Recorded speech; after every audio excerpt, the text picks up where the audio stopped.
Assalamualaikum warahmatullahi wabarakatuh.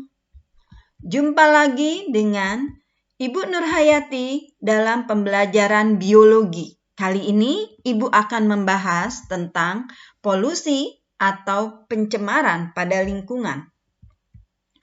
Polusi atau pencemaran lingkungan hidup adalah masuknya atau dimasukkannya makhluk hidup, zat, energi, atau komponen lain ke dalam lingkungan hidup oleh kegiatan manusia sehingga kualitasnya turun sampai ke tingkat tertentu yang menyebabkan lingkungan hidup tidak dapat berfungsi sesuai dengan peruntukannya. Bahan penyebab pencemaran atau polusi disebut sebagai polutan.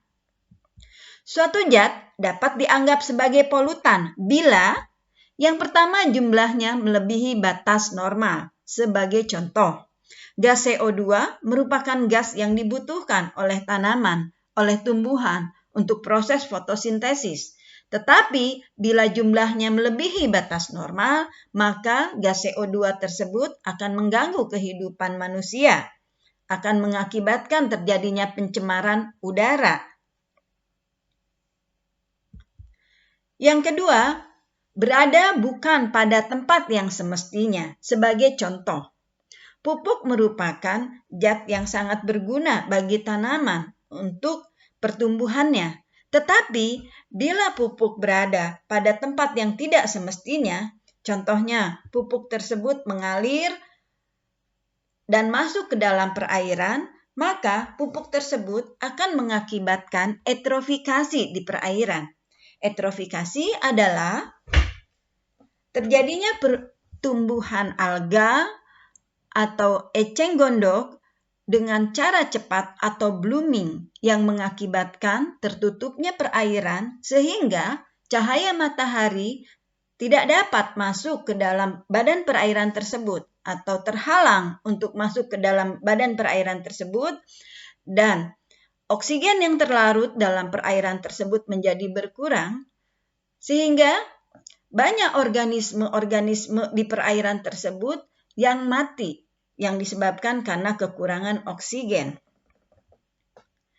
Yang ketiga, berada pada waktu yang tidak tepat. Contohnya, suara-suara, contohnya suara musik, itu sebenarnya bukan dianggap sebagai polutan, tetapi dapat dianggap sebagai polutan bila berada pada waktu yang tidak tepat. Misalnya di malam hari, di saat semua orang tertidur lelap untuk beristirahat, tetapi mendengar suara-suara musik yang sangat keras, itu akan berakibat mengganggu istirahat tersebut dan suara tersebut dianggap sebagai polutan.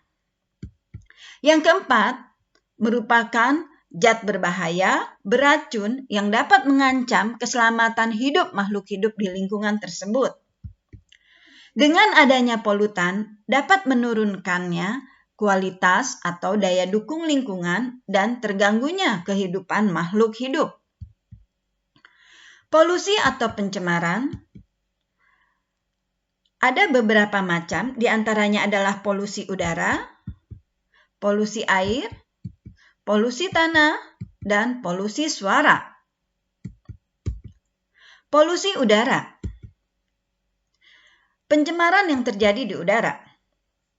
Atmosfer bumi tersusun dari sekitar 78% gas nitrogen, 21% gas oksigen, 0,93% gas argon, 0,032 gas karbon dioksida, dan sejumlah kecil gas-gas lainnya. Komposisi gas ini merupakan komposisi atmosfer yang sesuai untuk mendukung kehidupan di bumi. Tetapi bila komposisi tersebut terganggu, jumlahnya berubah, maka akan mengakibatkan terjadinya pencemaran udara.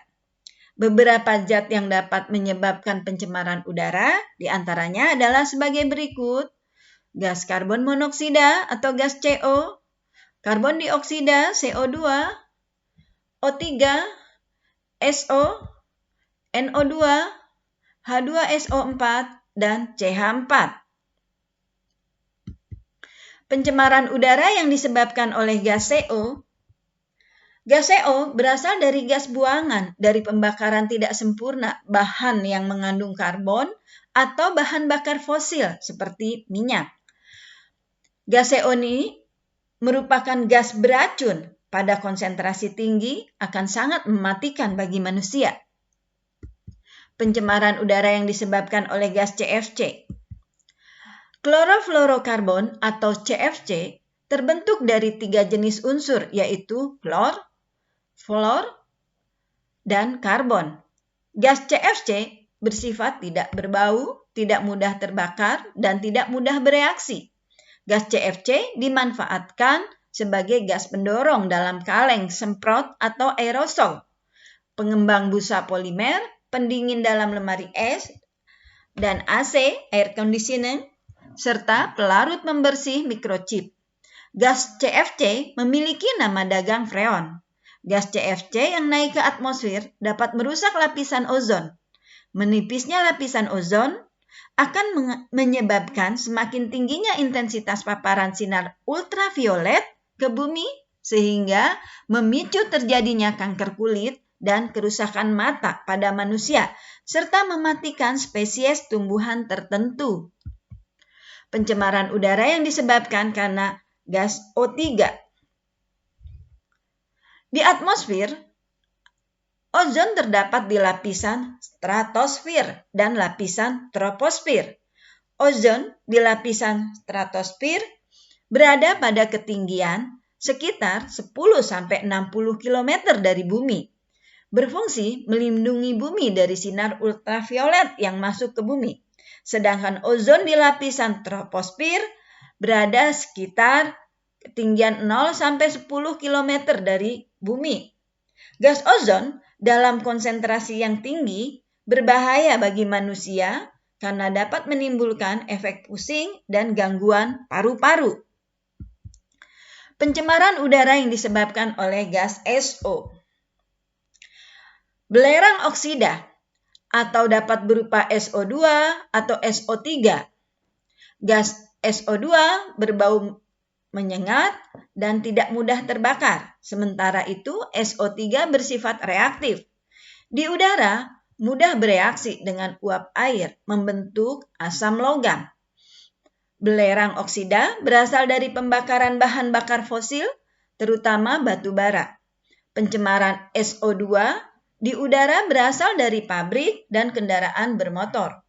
SO2 membahayakan bagi penderita penyakit pernafasan kronis dan dapat menyebabkan kejang saluran pernafasan. SO2 dan SO3 juga dapat menimbulkan terjadinya hujan asam yang bila mengenai tanah akan mengganggu kesuburan tanah, organisme di dalam tanah yang berguna akan mati, bila mengenai bangunan atau gedung akan memudarkan catnya, dan bila terkena besi akan mengakibatkan korosi atau karat. Efek rumah kaca dapat disebabkan karena adanya gas H2O3, CO2, CH4, O3, NO. Atmosfer merupakan lapisan udara yang menyelimuti bumi. Atmosfer terdiri dari gas-gas yang berfungsi sebagai tameng atau pelindung bumi dari benda langit dan sinar ultraviolet yang menuju bumi. Lapisan atmosfer terdiri atas troposfer, stratosfer, mesosfer, dan termosfer. Troposfer merupakan lapisan terendah dari atmosfer dengan ketebalan sekitar 10 km di atas permukaan bumi. Pada lapisan troposfer terdapat gas antara lain uap air atau H2O, karbon dioksida, CO2, gas metana, CH4, O3, NO. Gas-gas tersebut dihasilkan dari aktivitas dari bumi seperti pembakaran hutan, penggunaan bahan bakar fosil yang berlebih. Gas-gas tersebut menyelimuti bumi dan menimbulkan efek rumah kaca. Jika terjadi efek rumah kaca, maka sinar atau panas matahari akan menembus bumi, tetapi panas dari bumi akan terperangkap di atmosfer pada lapisan troposfer sehingga panas bumi menjadi tinggi dan terjadilah efek rumah kaca. Dari terjadinya efek rumah kaca dapat meningkatkan terjadinya suhu bumi dan atau pemanasan global dan dapat juga terjadi mencairnya es di kutub utara. Sebelum Ibu lanjutkan, Ibu akan memberikan soal terlebih dulu. Yang pertama, jelaskan terjadinya efek rumah kaca dan apa akibat dari terjadinya efek rumah kaca. Yang kedua, jelaskan terjadinya lubang-lubang ozon dan apa akibat dari terjadinya lubang ozon. Kita lanjutkan dengan polusi air. Perhatikan gambar terjadinya polusi air berikut ini. Polusi air atau pencemaran air adalah masuknya makhluk hidup atau zat lain ke dalam air yang menyebabkan kualitas air menurun ke tingkat tertentu sehingga tidak dapat berfungsi sesuai peruntukannya. Untuk dapat menentukan air sudah tercemar atau belum, dapat dilakukan pengujian terhadap 3 parameter, yaitu sebagai berikut. Yang pertama, parameter fisik, meliputi kandungan partikel padat, zat padat terlarut, kekeruhan warna, bau, suhu, dan pH air. Air normal yang dapat dikonsumsi memiliki sifat tidak berbau, tidak berwarna, tidak berasa, dan pH-nya sekitar 6,5 sampai 7,5.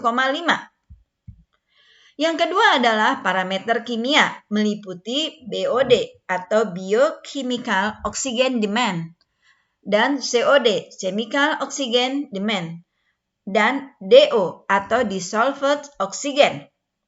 BOD adalah ukuran kandungan oksigen terlarut yang diperlukan oleh mikroorganisme untuk menguraikan bahan organik di dalam air.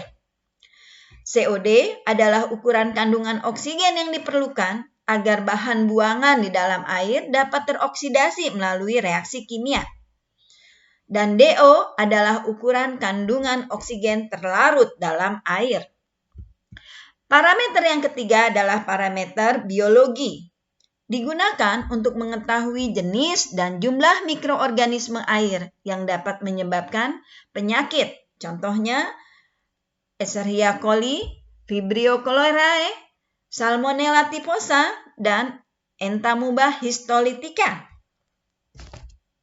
Ini adalah macam-macam bakteri yang dapat dijadikan sebagai parameter biologi.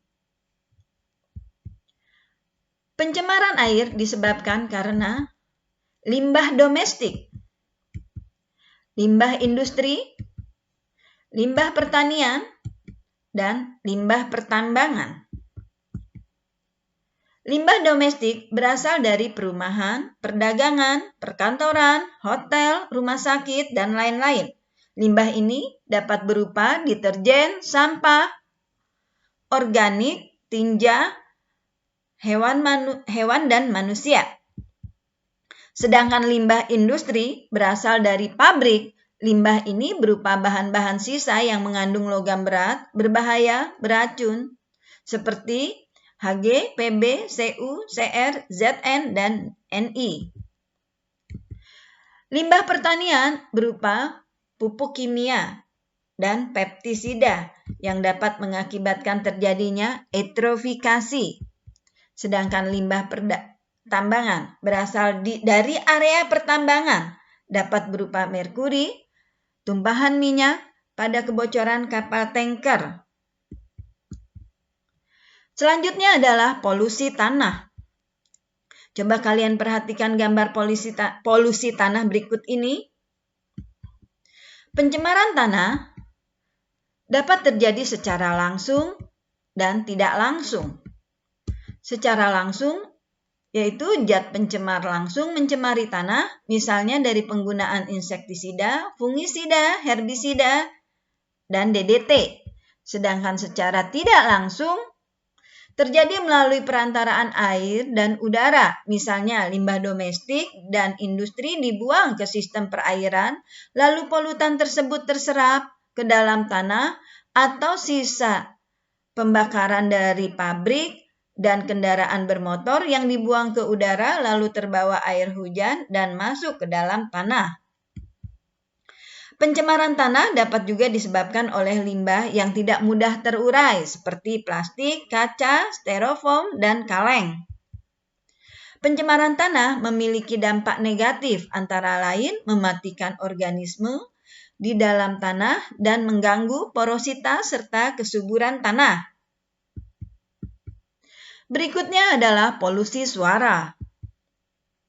Pencemaran suara adalah suara yang tidak diinginkan, mengganggu dan merusak pendengaran manusia. Macam-macamnya berupa kebisingan impulsif, yaitu kebisingan yang terjadi dalam waktu singkat dan biasanya mengejutkan. Contoh, suara ledakan, mercon, suara tembakan senjata, dan suara petir. Yang berikutnya adalah kebisingan impulsif kontinu. Kebisingan impulsif yang terjadi terus-menerus tetapi hanya sepotong-potong. Contohnya suara palu yang dipukulkan terus-menerus. Kebisingan semi kontinu, yaitu kebisingan kontinu yang hanya sekejap kemudian hilang dan muncul lagi. Contohnya suara lalu lalang kendaraan bermotor di jalan dan suara pesawat terbang. Kebisingan kontinu yaitu kebisingan yang datang secara terus-menerus dalam waktu yang cukup lama. Contohnya suara mesin pabrik. Untuk menentukan tingkat kebisingan digunakan alat SLM atau Sound Level Meter. Ukuran kebisingan dinyatakan dalam satuan desibel.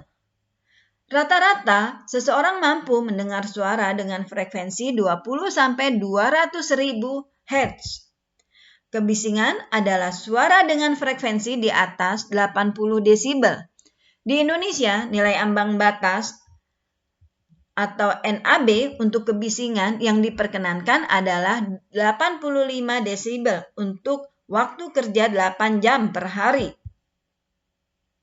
Kebisingan dapat menyebabkan gangguan kesehatan. Tingkat gangguan tergantung pada tingkat kenyaringan suara dan lamanya telinga mendengar kebisingan. Kebisingan juga dapat menyebabkan gangguan psikologis seperti kesulitan berkonsentrasi dan gangguan fisiologis seperti sakit kepala. Ibu akan berikan soal yang ketiga, yaitu jelaskan mengapa suatu zat dianggap sebagai polutan dan beri contohnya. Yang keempat, jelaskan terjadinya polusi air dan beri contoh akibat terjadinya polusi air. Demikianlah penjelasan yang bisa Ibu berikan. Semoga bermanfaat. Terima kasih. Assalamualaikum warahmatullahi wabarakatuh.